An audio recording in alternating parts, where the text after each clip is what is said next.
Is Communication That Important Anyway? By Jack Godbey. I think that talking is overrated.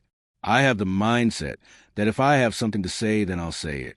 However, I have no problem sitting silent. While I'm guilty of often communicating with a series of grunts that I somehow expect others to understand, I still think that communication is essential to the health of any relationship. Thankfully for me, my wife and I are so in sync that I rarely have to speak anyway. She seems to be able to know what I'm thinking with only a few grunts to go on. Making small talk is not my thing.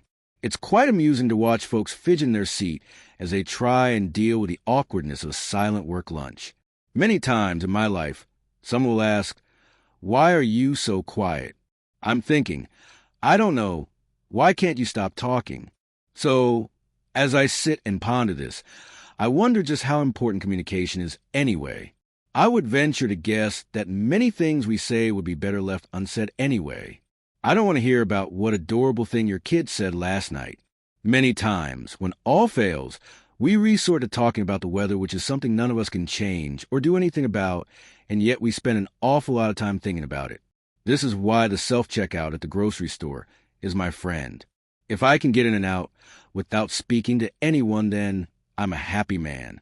Communication may be key to keeping a relationship healthy, but it's not always easy to make others understand what we are trying to say. For example, I remember that time I was in a fancy restaurant with my boss. I was already feeling out of place when the waiter took my order and asked me if I wanted the super salad. I figured why not and answered, "Yes." He repeated in a firm voice, "Super salad," and I again responded, "Yes." My boss then explained to me that the waiter was asking if I wanted soup or salad, not super salad. Embarrassed is not the word for what I felt. That's what happens when you put a country boy in a fancy restaurant. This never happens to me at the Cracker Barrel.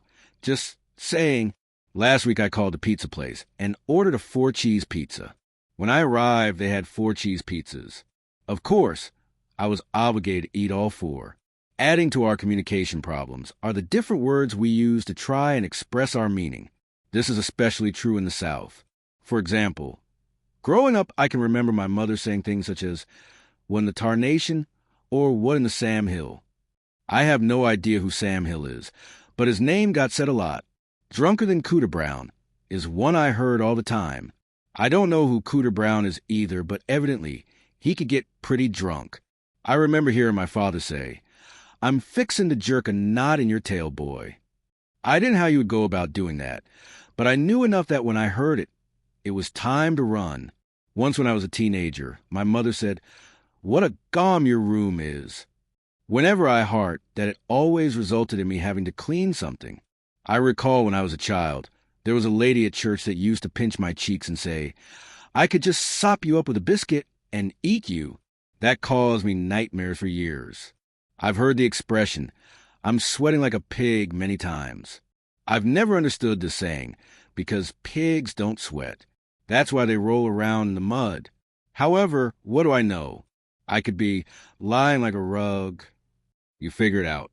For more exciting stories, visit www.jackgodbey.com.